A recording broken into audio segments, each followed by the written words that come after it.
Let's shift gears a little bit and talk about security because the organizations that we work for obviously take client confidentiality and what we're doing very seriously. How do you draw the line on what your team should and shouldn't put into AI tools? And how do you decide what vendors to work with from a trust perspective, especially when it comes to enterprise grade organizations? Sanitize it. Hmm. Sanitize it before you put it in there, randomize it, and make sure that it's not getting in there, even when you have enterprise agreements with training turned off, just to be on the safe side. Yeah.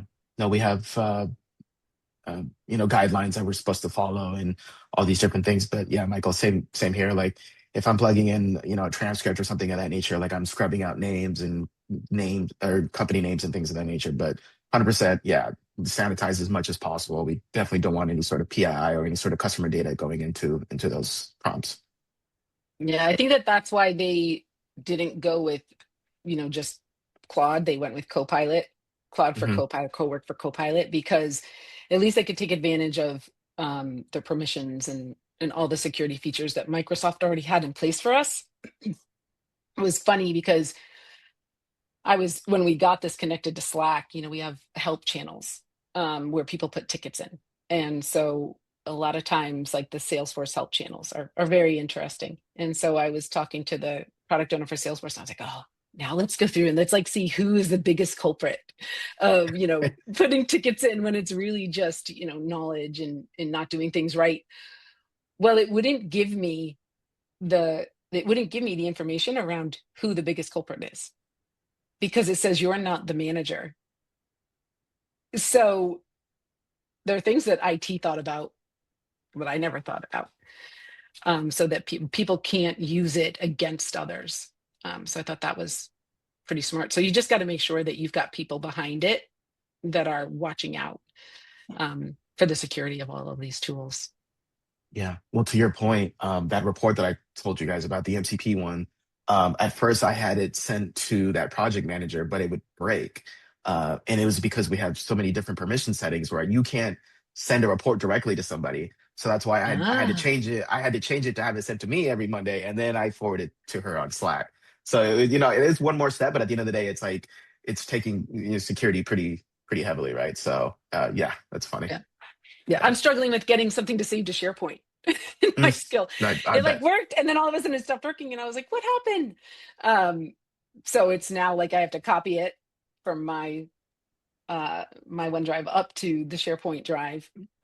So I just put an IT ticket in for that because I'm like, "Come on, how are we going to share this? This is getting a little ridiculous." I mean, that really So does sound like hopefully we something can an get. agent should be doing for you, right? 100%. Yeah, Yep. yeah, yeah, yeah. And it tries every single time, and it says, I can't save this. You're going to have to manually do it."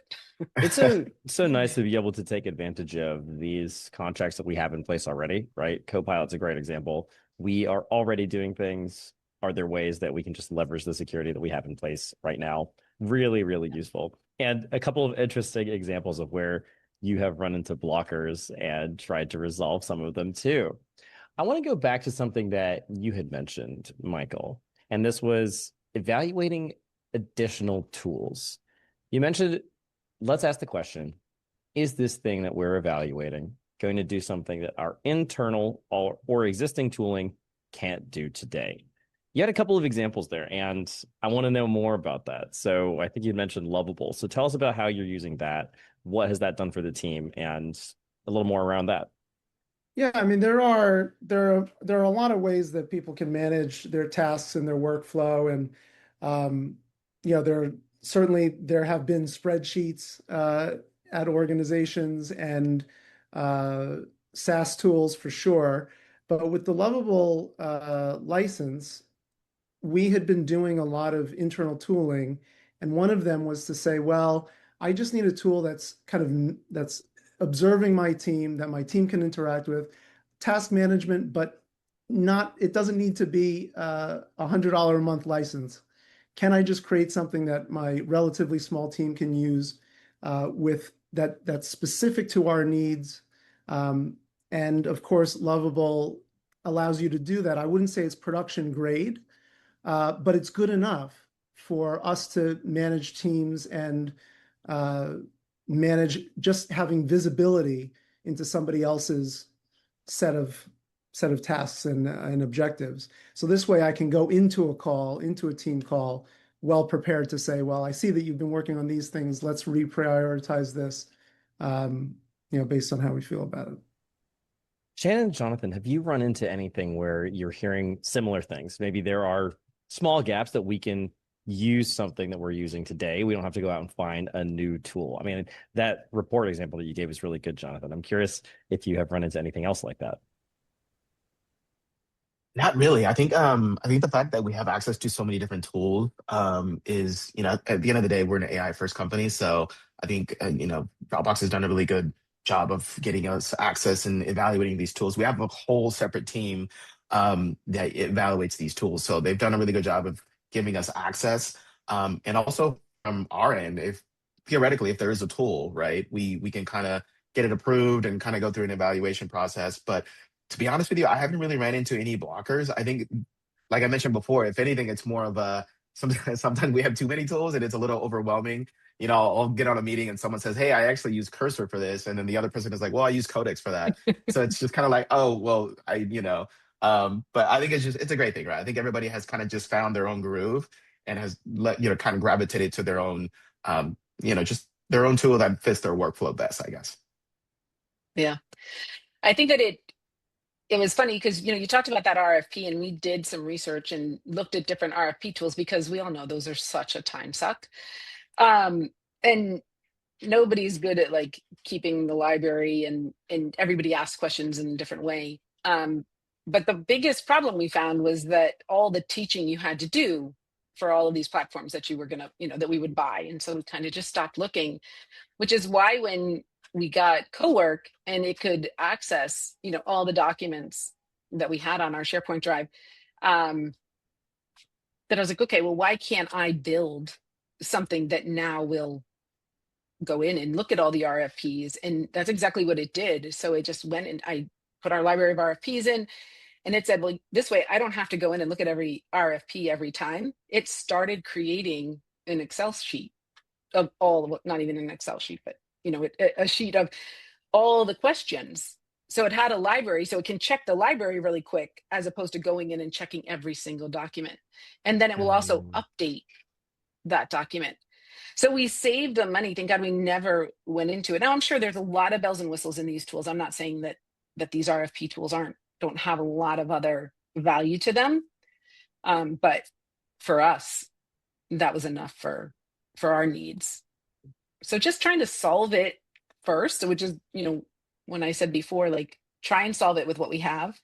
And if it doesn't work, then go and we can look at something. Wow. I mean, that's a great example too. I think everyone can be trying that out with the RFPs that they are looking at today.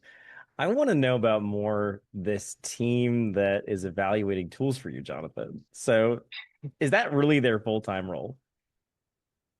To be honest with you, I'm not sure, but I know it is like their responsibility to evaluate these tools. Funny enough, they also kind of took over like the Novatic tool, for example. So everything is very much controlled, I guess, but everything is evaluated, making sure there's no security flaws or anything. If anything gets flagged, but every once in a while, something will pop up about Novatic, for example, and they come to me, and I'm like, "Oh no, that's," and I have to kind of calm their fears, right? But no, they're really good about evaluating these things, and I mean, at the end of the day, security is like obviously the main, the main thing that they're watching out for. But yeah, no, we have a whole team based on that, and it's it's a good thing to have for sure. I'm curious that team. Oh no, go ahead, Michael. No, go ahead, Shannon. I'm curious because one of the things that I looked at, like I had an interest in, because there was definitely a gap, is so you have that team that looks at the different tools, but do you have a team or even just a single person that keeps up to date on all of those tools and manages integration type things with all those tools? Like when a new feature is rolled out, like for Novatic, I'm the one, right, that will go research and then try and roll it out to the different teams, but also updating settings that need to be updated. And that's become a full-time job for someone